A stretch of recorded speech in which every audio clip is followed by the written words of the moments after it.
Hey everyone. Right, so I'm doing this video about what's happened.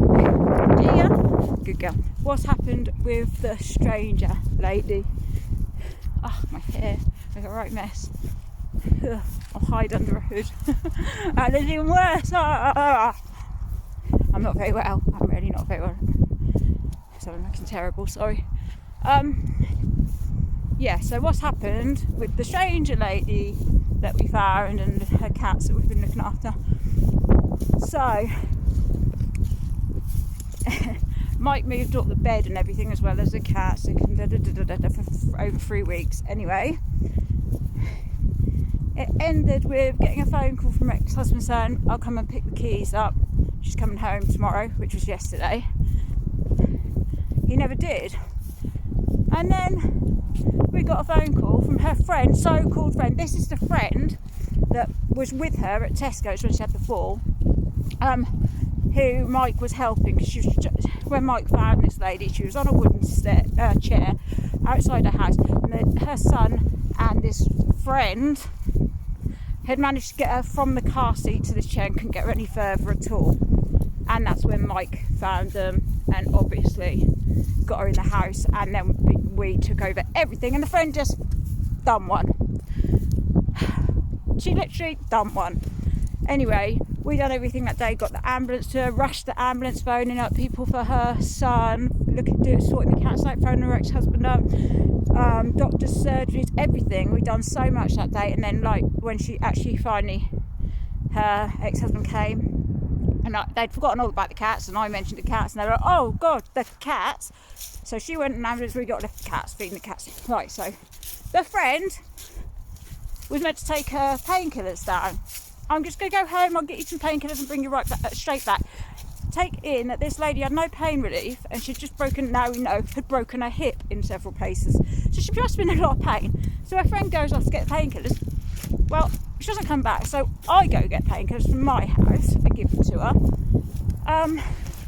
And the friend doesn't come back until she's driving on her shift to the next Tesco shift. So she was leaving her friend from like 8 in the morning earlier until 8 at night with no pain relief as her friend. Now this lady knew how to unlock the door, knew everything about Simon, the son, and the cats and everything. And basically made out she was a really good friend, close friend, this, that and the other, and then did one, and then never came back for her friend to give her pain relief. So that lady wouldn't have had any pain relief if it hadn't been for me, because the lady, her friend, had just left it, so she was driving past to go back to work herself. Anyway, she then took the car key, so she had the woman's car key. I didn't know whether to give it to her or not. So she took the car, she had to go get her car to my house. So, friend when you want to be, friend when you don't, right? Anyway, she then said a load of horrible stuff about the ex-husband, and talked about how she knew the cats and stuff. What is it? Just a traffic light. Anyway. Why? It might be a bag or something. Come here, G. It's not, it's just a bag, Sarah. It's like it's not a bag, it's a plastic bag. It's a carrier bag. I'm not looking in that. There's nothing, it's probably poo, Sarah. Yeah, but that goes on a lot of money in the black market. Oh my gosh.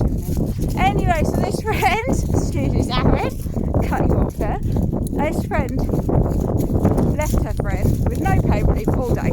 Anyway, cut long story short, no contact. I phoned Gail, and she was in the hospital because I had her mobile number, and she couldn't really speak to me because she was then being seen. So she had our number. We didn't know she had our number anyway because we didn't hear anything. So we merrily go and feed the cats and stuff, and go there every day, try to stay. We're paying for the cat food and the cat litter and the petrol to go get it there and back, because we don't have a local shop. It's like 8 miles away, our closest shop. So we're doing all of this, plus, like I said, Mike bringing the bed down, and then we get a phone call. She's had our phone number the whole time, and that pissed me off. Hold on a second. For free, yeah. Oh, it's for free. Yeah, it's not that. It's not this. That's not the point. Right? The free bit isn't the point. Really. That's not what I'm pissed about. I'm pissed that she had our number the whole time, and I couldn't get hold of her because her phone didn't work, and I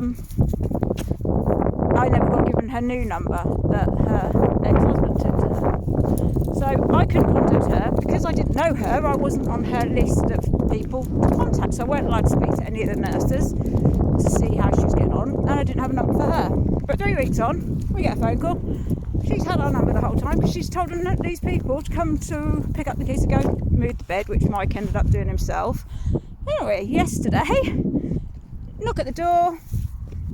Oh, had the keys to the house. First of all, the friend rings.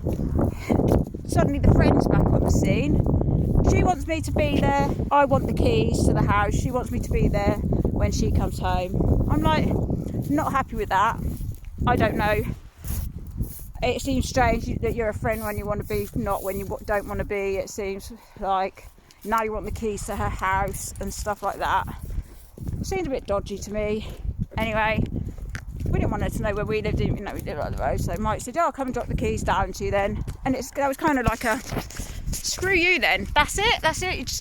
We're just handing the keys over, and that's that. Is it? Like 3 weeks of doing all this, job done, right? So anyway, next thing, there's a knock at the door, and it's a nurse, and she just says, Gail says thanks, and takes the keys from us. Ta-da! There we go. Gail says thanks, and then the nurse took the keys. So yeah, thanks. The biggest But thanks for. It's just so insulting. We cleaned the cat litter. We literally cleaned the boxes. Yeah. We Done the drive. We redid the drive. Yes. When Mike does the job, he does cleaned it. the bloody bins. Cleaned the bins out. Cleaned the bins. Cleaned the drive. Fixed our house. Yeah, fixed her house. Honestly, and fixed her drive. Her drive was ready. Fixed her drive. Fixed the house. Done the bins. Hoovered. Scrubbed the floors. Everything. Absolutely everything we did. And we got a gas test. Thanks. It was good. Anyway. No, it's not. No, it's not even that. It's nothing like that. And the lady said to me, "And what would you do if it happened again?" And I just had to say the truth. The same thing, we'd do it again. That's the sad thing. If it happened again tomorrow with someone else or her, we'd do the exact thing again. We'd do the same thing. We'd help them and we'd do the exact same thing we've just done again. And my dad used to say to me, people will take your kindness for weakness.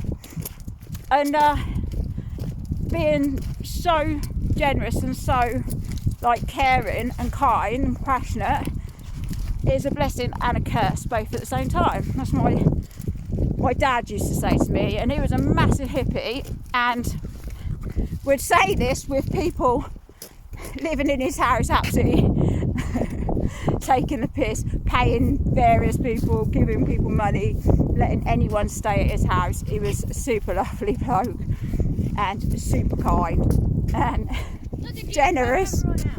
Hey, Bobby!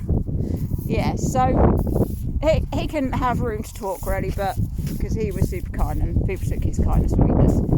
And it is a blessing and a curse, I suppose. Leave the mice alone with the water bowls. Oh dear, come on.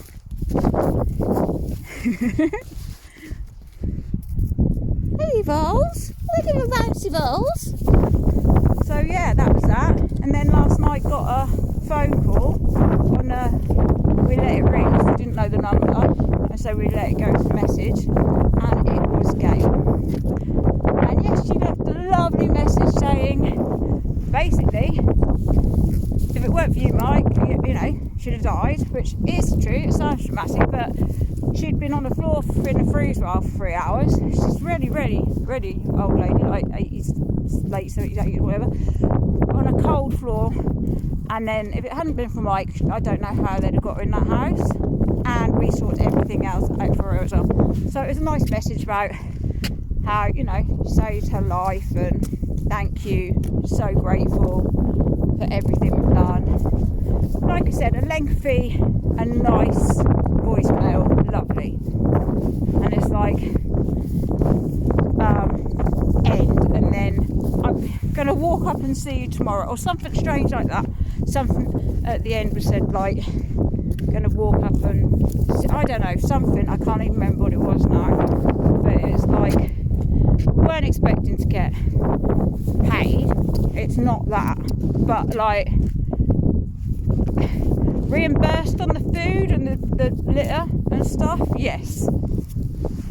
Out of our money, yeah, that would just be common courtesy, and maybe a box of chocolates would be common decency, I'd say.